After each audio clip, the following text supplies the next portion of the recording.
কি করো? আরে চুপ করে দেখো না কি করছে। তোমার সব ন্যাকামো আর গেল না না। আমি হইতেছি পৃথিবীর সেই প্রেমিক যে তার প্রেমিকার চেহারা দেখে না, পা দেখে প্রেম করছে। এখন এই পায়ে আমি কি করবো? টিপ পরাবো? এটা শুনে বড় দিয়ে দিই, লিপস্টিক করে দিব, এটা তো বলতেছি না। চুপ করো।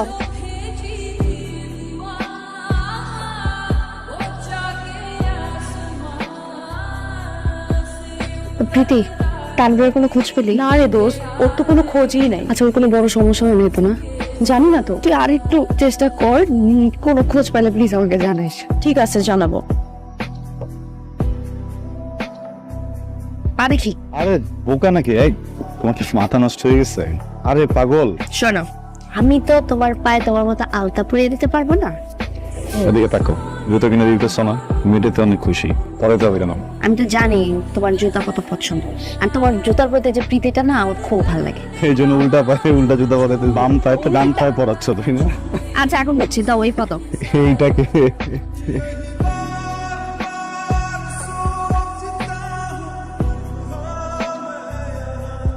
হ্যালো, হারামজাদা, হারামজাদা, তুই কোথায় ছিলি? তুই কি বলছিলি আমাকে?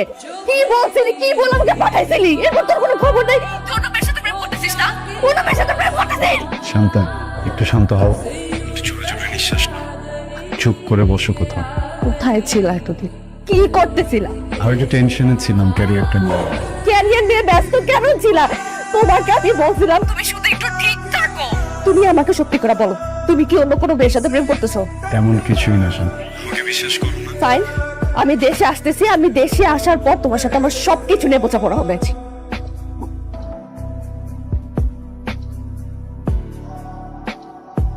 মা, না জানিয়ে চলে আসলি? সারপ্রাইজ মা, কিছুদিন বন্ধ পেয়েছি তাই ভাবলাম চলে আসছি। তুমি এগুলো ধরো, আমি একটু তানভীরের সাথে দেখা করে আসি। হ্যাঁ? আরে এখন নাকি? না, এখনই যেতে হবে, আমি আসতেছি। আসসালামু আলাইকুম আন্টি। ওয়ালাইকুম আসসালাম। তুমি এখানে? হ্যাঁ আন্টি, আমি আজকে দেশে ফিরেছি। আন্টি, তানভীর কই? ও একটু আগে নিচে গেল ও টিটুর সাথে। আচ্ছা, আমি টিটুকে ফোন করছি, আসছি আন্টি।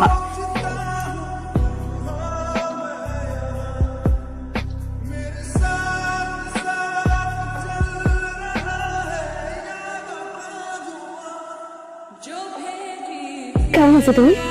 হ্যাঁ, তোমাকে দেখেছি আমি কত খুশি হয়েছি, আপনার বলে বোঝাতে পারবো না। তাই এই জায়গাটার কথা মনে আছে? ওইটার উপর থেকে লাভ দিতাম। চল আমার দিক, চলো চলো চলো, উঠো। তারপরে আসলে চল।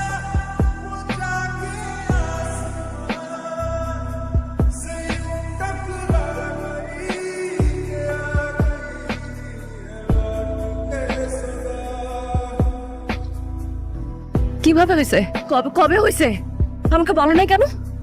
কথা বলো না। অ্যাক্সিডেন্ট করছে না? আমি অ্যাক্সিডেন্ট করছে না? বাইকের অ্যাক্সিডেন্ট? আমি তোমাকে কতবার বলছি বাইক চালাতে না? হ্যাঁ, আমি কতবার বলছি, আমার কথা শোনো না কেন? তুমি কথা বলতেছো না কেন? কি হয়েছে, কবে হয়েছে বলো না? বলো, কথা বলো। তুমি টিটু ভাই, কি হয়েছে ওর? তোমাকে কিছু বলতেছে না, কি হয়েছে বলো না? এখন এত প্রেম দেখায় লাভ কি? তুমি কি কিছুই জানো না? কি হয়েছে আমি কি জানবো? আমি সত্যিই জানি না। না জানি এত সব কথা বলেছো? আমি জানবো কিভাবে? গত 9 মাস ধরে আমি ওকে খুঁজে পাই নাই। ও আমাকে বলতেছে, এখন তুমি প্লিজ বলো আমাকে কি হয়েছে। কি বলবো বলো? কি অদ্ভুত ছিল তোমাদের প্রেমের সম্পর্ক। চোখ বন্ধ করলে দেখি আমার চোখের সামনে তোমরা দুটো মানুষ।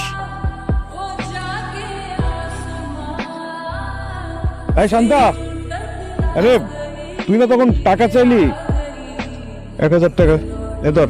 কে? রায়হান না? ও হ্যাঁ হ্যাঁ, তানভীর। তুমি এখানে কি করো? এই উইকেট পাশে চলে যাস তাড়াতাড়ি, এভাবে রাস্তাঘাটে বসে থাকলে ভালো দেখায়? হ্যাঁ ভেবেছ, এত লুকিয়ে থাকার পরও না ভাইয়ের চোখ আড়াল করা যায় না। তোমার ভাই অনেক চালাক একজন মানুষ। চালাক কথাটা তো ভালো না, বলো বুদ্ধিমান। বুদ্ধিমান ভদ্রলোক। আপনাকে অনেকদিন যাবত ভাবতেছি একটা কথা কইতাম। আপনার একদম শান্তারে নিয়ে কি করবি? আপনি কি ওনারে স্বাধীনতা দিয়ে দিচ্ছেন নাকি উনি স্বাধীনতা নিয়ে নিছে? মানে এখন দিনে রাত্রে ওই তানবীরের মাস্তান তানবীরের সাথে প্রেম করে বেড়াইতেছে।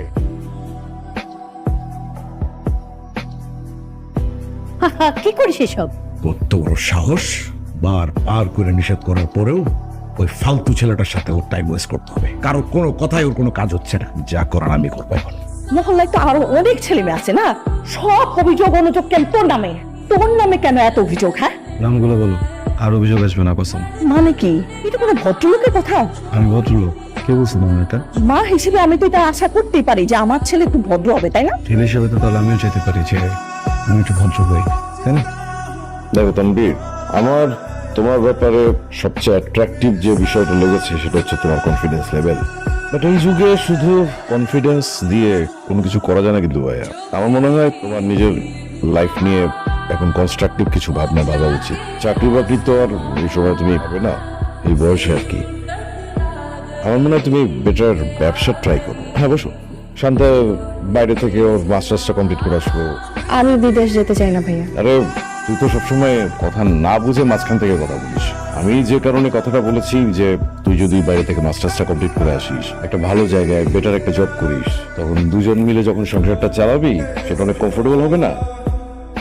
তোমরা বেটার কথা বলো। মাঝখানে তো ফোন আসলো। মা, এয়ারপোর্টে তো আসলে তুমি ভিতরে ঢুকতে পারবে না। এখান থেকে বিদায় দেওয়া যায় আর ওইখানে যাওয়া তাই তো একই তো না? এর থেকে বেটার তানভীর আর আমি যাই।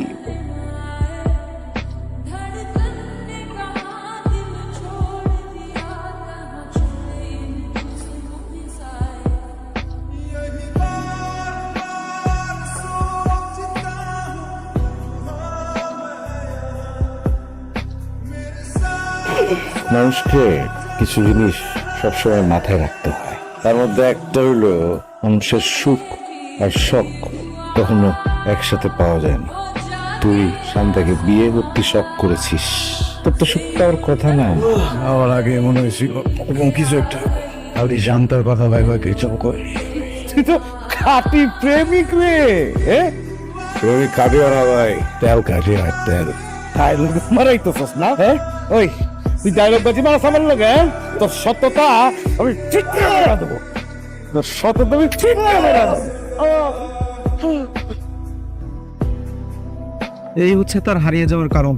আমি হারাই নাই, হারা যাওয়ার কথা ছিল। অথবা মরেও যেতাম, তোমার জন্য মরিনি। আর জীবনে শুধু একটাই আফসোস, আমি কখনো তোমার জন্য দাঁড়াতে পারবো না, অপেক্ষা করতে পারবো। কিন্তু ভিতরে না একটা ভয় কাজ করছিল, যদি অবস্থায় তুমি রেখে চলে যাও, ভয় যোগাযোগ করতে পারিনি। Sorry. I'm sorry, I'm sorry. আমাকে ভালোবেসে তুমি সব কিছু হারে ফেলছো। সরি, আমি কিছু জানতাম না। সরি, কিন্তু তোমাকে আমি হারাতে দিব না। তুমি আমার সাথে হাঁটবা, আমার সাথে চলবা, আমার সাথে থামবা। আর যেদিন পারবো না তখন একসাথে হারিয়ে যাবো। হ্যাঁ বলো, পারবে না? আমি থাকবো না আমার সাথে।